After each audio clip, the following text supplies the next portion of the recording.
It's been an eventful week in South African cricket with plenty of on-field action. You cannot say that you've not been entertained, whether it be men's cricket or women's cricket. So there is the ICC Under-19 Women's T20 World Cup on the go in Benoni and Potchefstroom. There is the T20 Tri-Series involving the Proteas women, India women and West Indies women in East London. Then you've also got the SA20 League that is happening across the country. Plenty, feastful of action. But then there's also been some developments off the field. So on Monday, Cricket South Africa announced the appointment of Shukri Conrad and Rob Walter as head coaches of the Proteas. Meanwhile, South African great Hashim Amla decided to retire from the game on Wednesday. To chat about all that has happened in the last week, we're joined by a former player and former president of the South African Cricketers Association, Omphile Ramela. A very good morning to you, Omphile. Thank you so much for your time. There is a new era in the Proteas. We're going to obviously start with what happened on Monday.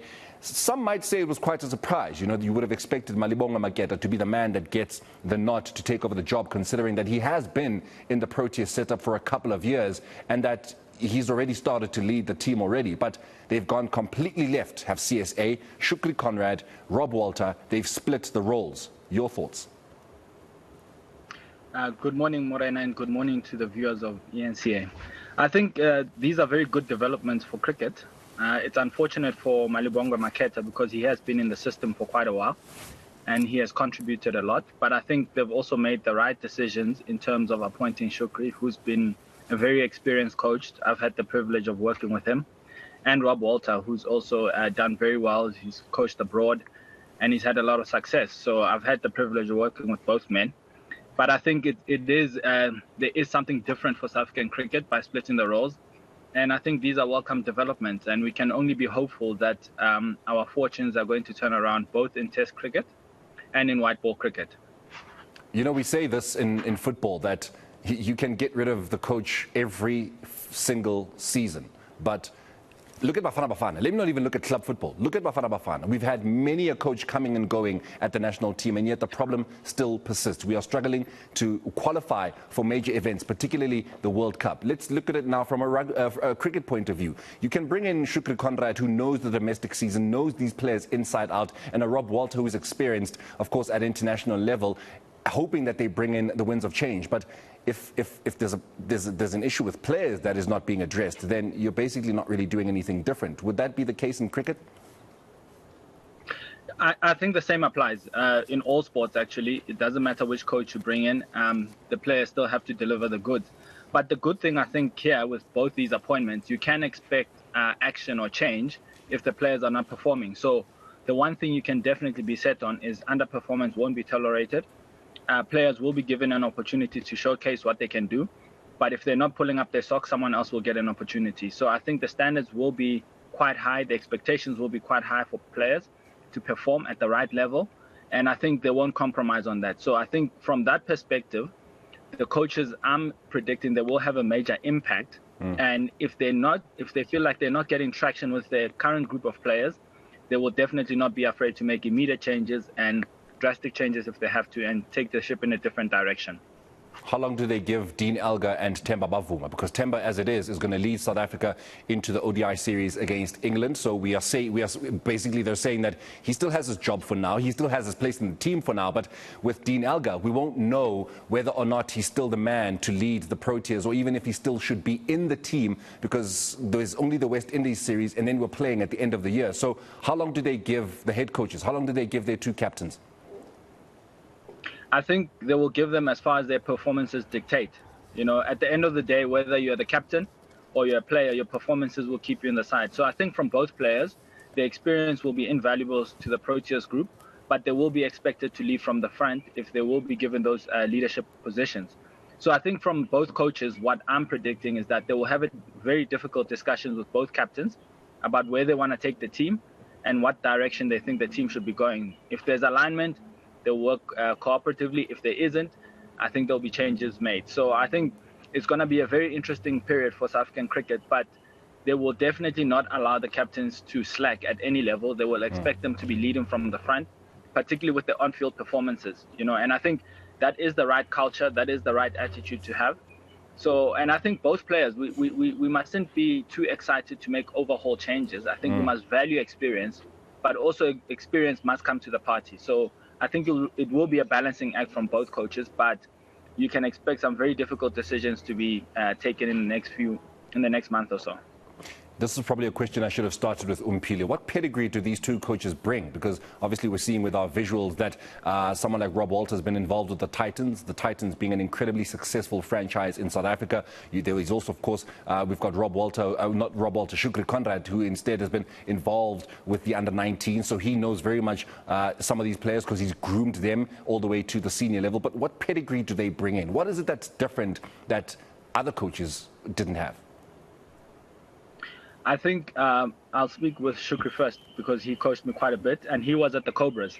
I think what you can expect a return to basics. The basics will definitely be done well. There'll be no compromise. I think we've slacked on doing the right things really well. So I think you can expect a return to that. But what you can also expect, a return to tough cricket. The South African brand we know where excellence is the standard, with the fielding, which has been a huge issue. I think from both coaches you can expect that. The fielding will definitely improve drastically, or the players will be challenged to improve drastically. So, and I think just that old, hard-fashioned cricket, you can expect to return. But obviously, there will be a lot of more, I think both coaches are quite dynamic, and they will be thinking about how can they reposition South African cricket to be ahead of the curve, particularly in Test cricket and in one-day cricket. I don't think they'll be sitting back and not being proactive about where the game should be going. I think they will be trying to now say, listen, we've fallen behind the bandwagon in terms of the style of play. We need to reposition ourselves and anticipate where the game is going and come out with that particular brand and take it forward. But at the heart of it, it will be fundamentally about returning to basics, because I think in the last 24 months, we've fallen by the wayside of not doing the basics really well. 2018, 2019, and probably 2020 was one of the worst, if not the worst, times for cricket administration in this country. Fast forward 2023, there seems to be some stability. We have got a director of cricket who, of course, but does actually know what it is he wants. We've got a chief executive officer now, thankfully, who is stable and has also himself seemingly has got quite a bit of direction. You know, there's still somewhat, some may say that the jury is still out where the convener of selectors is concerned, and just the selection panel in its entirety. But, you know, they are seemingly also making the necessary choices and decisions where the Proteas national team is concerned. But when you look at administration as a whole, are you happy with what the guys are doing? I think administration is taking a slow turn. It has taken some time to turn the corner. But ultimately, what matters here is that in the administration and the business of sport, or business of cricket in this case, CSA needs to start generating revenues. They need to make a bit more money so that the developmental of the sport is looked after. And I think that's where they're still lacking. There's still not enough money flowing into the game, and so that money can be spent down at grassroots level so that we can improve the state of the game in general. And if we're really going to deal decisively with the question of transformation, we have to pump in enough money into the game so that we can start leveling the playing field, so to speak. So I think the administration is shaping up in terms of the positions are being filled, but the decisive and the decisive step will be, one, the quality of cricket that we see on the field, because that also impacts the finances of the sport. And two, it will also about the financial decisions that are being made with the money that's incoming and how much we are reinvesting into cricket itself. Yeah. I think we have to actually have an honest conversation about the business of cricket at the moment, because CSA's revenues are starting to not look so great. They're under financial pressure, but it's for them to do the legwork. So all the people in those key positions, they must simply be held accountable to deliver. Most definitely. I've got just under 60 seconds. Let's pay tribute to Hashim Amla, Omphile. You know, a South African great, a man with many a record, a man with many a run, you know, somebody who really took South African cricket to another level, at least where Test cricket was concerned. He has now decided to call time entirely on his career. Hashim Amla, your tribute to him. Hashim Amla was an outstanding ambassador for the game of cricket in South Africa and the world over. I think many people will agree that he set the standard. He was very humble, but in his humility, he also managed to actually touch a lot of hearts. And I think Hashim was just an outstanding cricketer who withstood many challenges that came his way. But at the end of the day, I think he set the bar. He responded to the challenges, and he made sure that he exceeded not only his standard, I think he exceeded world standard.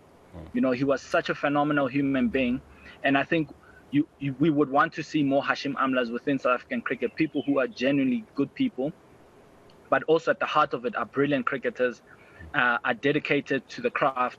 And I think Hashim was just such an exceptional human being. He found the balance, and he found the ability to respond under pressure. And I think one thing he doesn't get enough credit for is that he was an outstanding performer in all three formats. Yeah. You know, he managed to transform his T20 game.